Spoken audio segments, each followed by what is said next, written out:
Good morning, North America. Welcome to Church Talk TV. Lively talk about life, church, and church life. I'm your co-host, Dr. Bill Tenney-Britton, and I'm joined, as usual, by my co-host, Dr. Kris Tenney-Britton, and we're broadcasting from our studio in Columbia, Missouri, the heartland of America. Say good morning, Kris.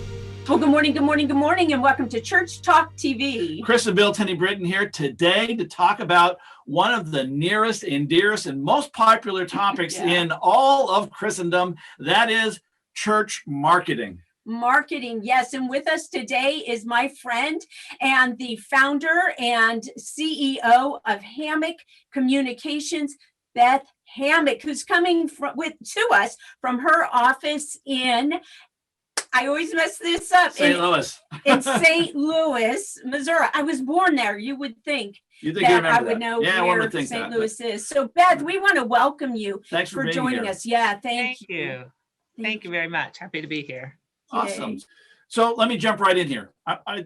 Beth, you are a public relations and a marketing expert who also has some experience in visiting new churches. You've visited church to church and you've looked around for a good bit. Could you give us some perspective on what it's like to be searching for a church and how their marketing, of course, affects your searches? Yeah. Sure, I'm happy to. So I'm not your typical church shopper. I've been moving around the country for my career. I moved to new cities 9 times in my adult life. And I've been a churchgoer all my life, and being in a community and a church community is important to me. So looking for a church is just as important as looking for a doctor or a new hairstylist, which every woman knows that's a big deal about moving.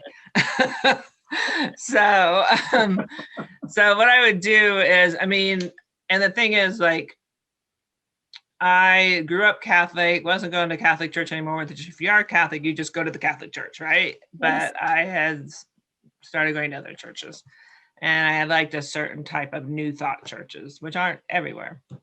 So I would Google churches in my time and look at the websites of all the denominations I've experienced before and feel comfortable with.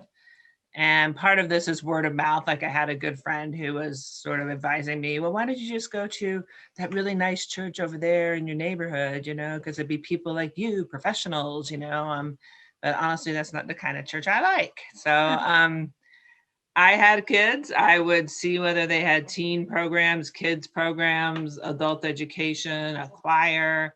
I know that small group opportunities would help me get connected. So I began visiting churches with small group programs and kids programs. So the church websites were the most important part of the marketing. Google was important too. So for example, once I was looking for a church where my parents lived, just while I was visiting, and the brand standards for that denomination call for the name of the denomination to be at the beginning of the church's name. Oh. And that makes it way easier to find the church if you go somewhere different, Well, this church at Lake of the Ozarks didn't do that. It just had some random name, and I couldn't find it through Google searches. And finally I did, but it was not easy. So every church needs to claim their Google My Business page, which is what Google uses to find businesses, churches, etc. It's free. You complete some questions on there. You can put some pictures on there, and that is part of the search engine optimization, which makes it easier for you to be found. So Beth, in your search and using Google, how important were Google rankings or reviews of users for you in terms of looking for a new church? I think that reviews are really important. But I don't see that many for churches. So it didn't have a lot of effect, but it would be good if people did have. It's hard to get rankings, I think, like even, with my business. But I've reviewed churches before when I really like them and I want to do them a favor. So it's just, good to encourage people to do that. It is important. And also on Facebook reviews. So church shopping or attracting people, if you will, to come and visit from the one who's searching for, as the searcher, the seeker, or whatever. But how about on the other side of this? What can a church do about attracting people? What marketing tools? I think about the web. They have to, the internet, people have to be looking for them, but how might they attract them? Sure. I think that's the big question right now, where a lot of, that's why I'm asking you. A lot of congregations are getting older and we need some younger people there. Yeah. So there's a hierarchy of effective communication, and one-on-one communication is number one, the best thing. So that's invite. And that's, I know a lot of churches do that, but keep doing that. Okay. Word of mouth marketing is, I think, what I mean, and it's a personal invitation, like come with me this Sunday, that kind of thing. Or, maybe you would be having something special that Sunday for people who are visitors.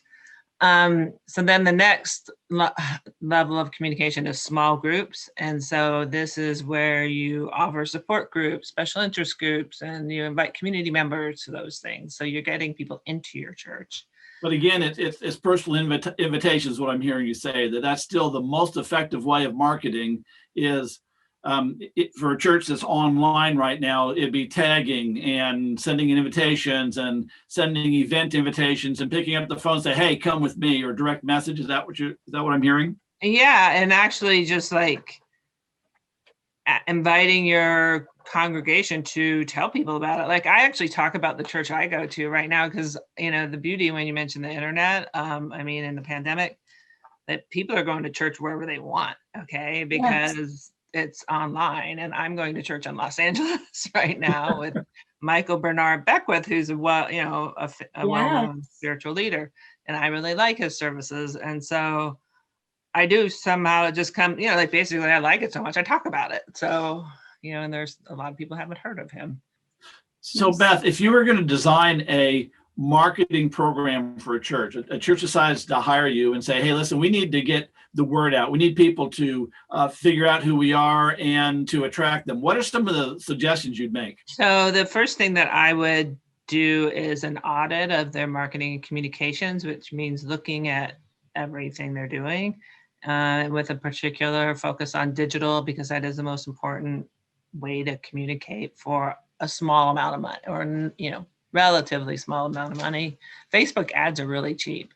So I would audit it and then get them started with Facebook ads and make sure that their SEO is in good shape.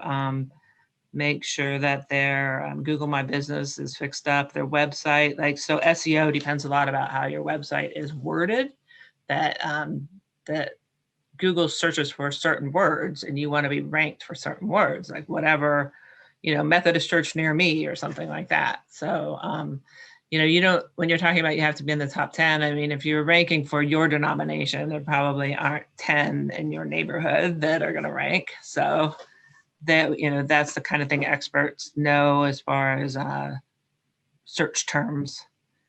That's something that it can be helped with. But the other thing is that you can do without, it's, pretty pricey to hire a search term expert. That's something that I contract with people who do that. Actually, my son does that for a living, but yeah, in Columbia, where you guys are. But what you can do yourself is tell more stories, just have testimonials on your website, and not, I'm not talking about a cheesy, churchy necessarily, but just like talk about what it means to belong to this church. Okay. And first you need to know your audience, why people would come to your church. So, write to those things, but have good quality pictures and then writing that goes with it. So you need some help from people, it could be volunteers in your church who are good at this, or you could hire it out. It's the freelance work like that isn't that expensive. On your websites, I've seen a lot of them that it's hard to find the information that I'm looking for, especially like with virtual services. There's some in St. Louis that I look at and I'm like, well, do they have virtual services or not? Which makes I don't see it on here. So When it comes to the website, you talked about having excellent quality pictures. A lot of the websites that I visit, church websites, the main picture is of the church building. Can you talk about what kind of pictures that they ought to be having? I'm really glad you brought that up, because that is seriously one of my pet peeves. But it shouldn't be of your building. It should be, But I we mean, like our building. a church We love is, our building. well, a a beautiful church is building. people. I mean, I think you love your people more than you love your building.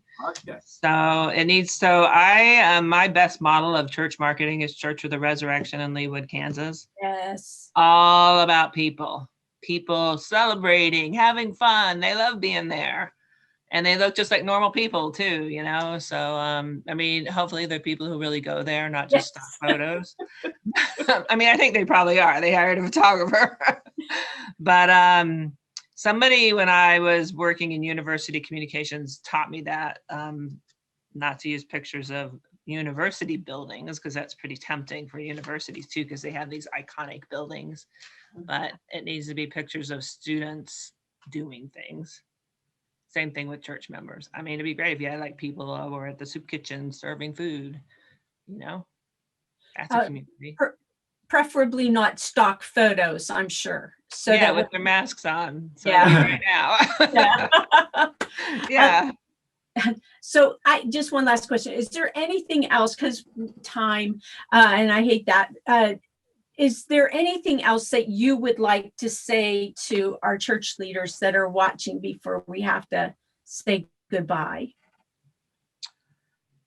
I think that churches are just as relevant as ever, and it's just changing what you're doing to match where people get their information, and it's totally possible, and I'd love to help you do that. Yeah. And trust us, I'm not saying this because she's a friend. I recommended that we get to interview Beth, and he doesn't just take my my sense of, hey, just same as I don't do his. So he's vetted her himself. And those of you who know my husband personally know that you've really got to be something or someone to be worthy of talking to. So we're glad that we get to talk to you today. Beth, we're so glad that you've given us this time. Her URL for her website is right there on the screen. There is an ad for her contact information. Talk to Beth at Hammock Communications, and she can hook you up and help you with your church marketing needs. Yeah, hey, and her son. Or his son. Yeah, she'll come on SEO. yeah, okay. So, all right. So, hey, we're out of time. Say We goodbye, are. Kris. Goodbye. Bye. Goodbye. Bye. Thanks so Have a good much. week, everybody.